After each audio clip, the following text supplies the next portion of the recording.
दुर्गा देवी की 20,000 मूर्ति का ऑर्डर पूरा करने के ऋषि मुनि ने दिया साथ। बड़े घर की छोटी बहू के आने वाली एपिसोड में अब ऐसा चमत्कार होने वाला है कि जिसकी उम्मीद शायद खुद आना में भी नहीं की थी। कहानी दुर्गा देवी ठाकुर, एक ऐसा नाम जिसने पूरी जिंदगी मिट्टी से रिश्ता जोड़े रखा। हाथों में दरारें थी, कपड़ों पर मिट्टी जमी रहती थी, लेकिन आंखों में हमेशा एक सपना चमकता था, कुछ बड़ा करने का।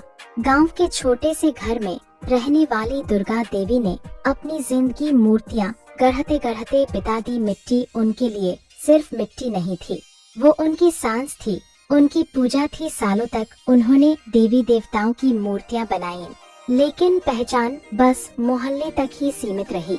इधर घर की छोटी बहू एहाना, जिसे सब नाजुक और अनुभवहीन समझते थे, चुपचाप सब देख रही थी। किसी को अंदाजा नहीं था कि आने वाले एपिसोड्स में वही एहाना एक ऐसा चमत्कार करने वाली है जिसकी उम्मीद शायद उसने खुद भी नहीं की थी। कहानी अब उस मोड़ पर पहुंच चुकी थी जहां रिश्तों की कड़वाहट धीरे धीरे मिठास में बदलने लगी थी। गलतफहमियां पिघल रही थी और परिवार पहली बार एक दूसरे को समझने लगा था। उसी समय जिंदगी ने दुर्गा देवी के सामने सबसे बड़ी परीक्षा रख दी। पूरे देश के बड़े स्टोर से 20,000 मूर्तियों का विशाल ऑर्डर। यह सिर्फ एक ऑर्डर नहीं था, यह उनकी मेहनत, उनके हुनर और उनके आत्मविश्वास की परीक्षा थी। उम्र, साधन और समय तीनों उनके खिलाफ थे। अकेले इस ऑर्डर को पूरा करना लगभग नामुमकिन था। यहीं पर एहाना ने आगे बढ़कर हाथ थाम लिया। जिस एहाना को घर में कभी हल्के में लिया गया था, वही बहू अब दुर्गा देवी की सबसे बड़ी ताकत बन गई। दिन रात मेहनत, सही योजना, लोगों को जोड़ना और हिम्मत न हारना। एहाना ने हर मोर्चे पर साथ दिया। मिट्टी से उठती हर मूर्ति के साथ दुर्गा देवी का आत्मविश्वास भी आकार लेने लगा। और जब आखिरी मूर्ति तैयार हुई तो सिर्फ ऑर्डर पूरा नहीं हुआ था, एक साधारण कुम्हारिन देश भर में पहचान बना चुकी थी। यह कोई साधारण व्यावसायिक डील नहीं थी, यह दुर्गा देवी के हुनर, उनकी तपस्या और उनकी बहू की कड़ी मेहनत का राष्ट्रीय इम्तिहान था। 20,000 मूर्तियां, संख्या इतनी बड़ी थी कि सुनते ही रूह कांप जाए। तय समय सीमा में इतनी मूर्तियों को तैयार करना किसी पहाड़ को हिलाने जैसा लग रहा था। वर्कशॉप में काम का बोझ दिन ब दिन बढ़ता जा रहा था। दिन और रात का फर्क मिट चुका था, हर कोई जी जान से लगा था। फिर भी हर गुजरते दिन के साथ लक्ष्य और दूर होता हुआ नजर आता था। मजदूरों की कमी थी, समय बेरहम था और जिम्मेदारी पहाड़ जैसी। दुर्गा देवी के चेहरे पर चिंता की लकीरें साफ दिखने लगी थीं। उनकी आंखों में डर नहीं, बल्कि अपनी मेहनत के टूट जाने का भय था। एहाना और बाकी बहुएं पूरी जान लगा रही थी, मिट्टी गूंथने से लेकर सांचे संभालने तक, मूर्तियों को सुखाने से लेकर उन्हें सुरक्षित रखने तक। लेकिन फिर भी 20,000 का आंकड़ा किसी अभिशाप की तरह सामने खड़ा था।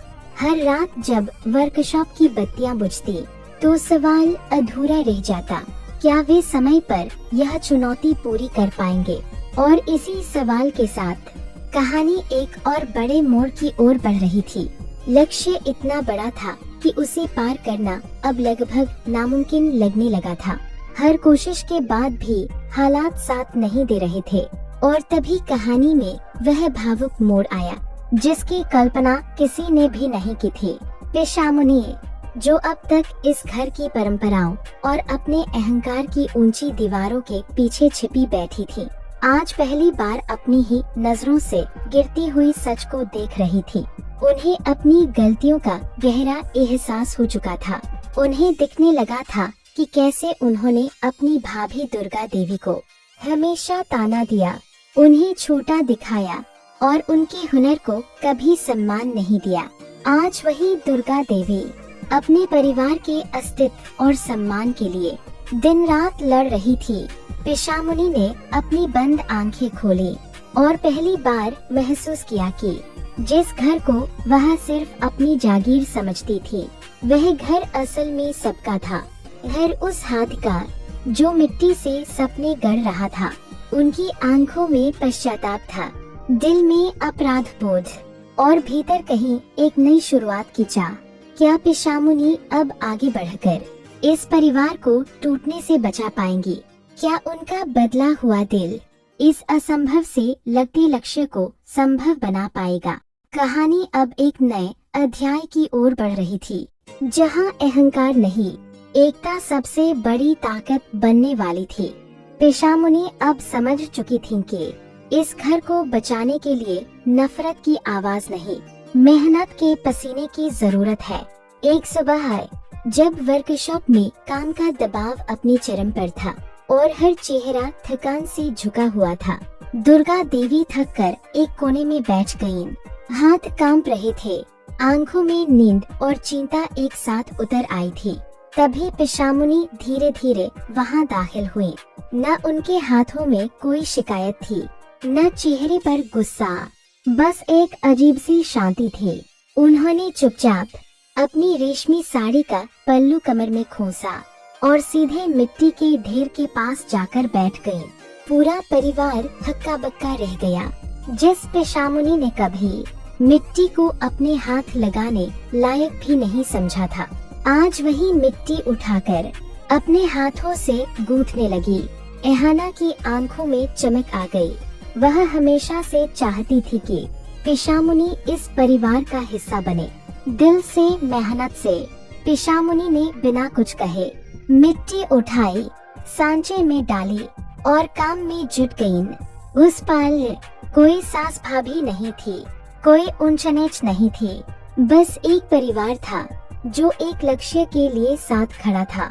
दुर्गा देवी ने सिर उठाकर देखा और पहली बार उनकी आंखों में दर्द नहीं, आशा थी। शायद 20,000 मूर्तियां अभी भी दूर थी, लेकिन अब यह लड़ाई अकेली नहीं रही थी और यहीं से असंभव को संभव बनाने की कहानी वाकई शुरू हुई थी। और पिशामुनी ने मिट्टी को सिर्फ छुआ नहीं, गूंथना शुरू कर दिया। उनके हाथों में वही पुराना ठाकुर खानदान का हुनर था जिसे उन्होंने बरसों से अपने अहंकार के नीचे दबा रखा था। मिट्टी उनकी उंगलियों में जैसे जिंदा हो उठी जब दुर्गा देवी ने अपनी ननद को इस रूप में देखा तो उनकी आंखों से आंसू छलक पड़े। वह पहली बार पिशामुनी को सिर्फ ननद नहीं, अपनी साथी के रूप में देख रही थी। पिशामुनी ने उन्हें देखा और धीमी लेकिन सच्ची आवाज में कहा, यह घर और यह हुनर जितना आपका है उतना ही मेरा भी है। आज अपनी गलतियों का प्रायश्चित मैं इस मिट्टी को आकार देकर करना चाहती हूँ। उस पल पिशामुनी का यह कदम सिर्फ काम में मदद नहीं था, वह टूटे रिश्तों को जोड़ने की सबसे मजबूत नींव था। एहाना की आंखें नम थी, लेकिन चेहरे पर सुकून था, क्योंकि उसने देख लिया था जिस परिवार को जोड़ने का सपना वह देखती आई थी, आज वही सपना सच बन रहा था। वर्कशॉप में अब सिर्फ हथौड़ों और सांचों की आवाज नहीं थी, वहाँ दिलों के जुड़ने की धड़कन सुनाई दे रही थी। और कहीं न कहीं उन 20,000 मूर्तियों के साथ साथ एक परिवार भी पूरा हो रहा था। अब आप बताइए, आपको यह कहानी कैसी लगी? क्या पिशामुनी का यह बदलाव सही लगा? हमें कमेंट सेक्शन में जरूर बताइए। और अगर आपको यह कहानी पसंद आई हो तो एक लाइक जरूर कीजिए, क्योंकि आपका एक लाइक हमारे लिए बहुत मायने रखता है। साथ ही चैनल को सब्सक्राइब करना बिल्कुल न भूलें, क्योंकि ऐसी ही दिल को छू जाने वाली कहानियाँ हम आपके लिए लाते रहेंगे।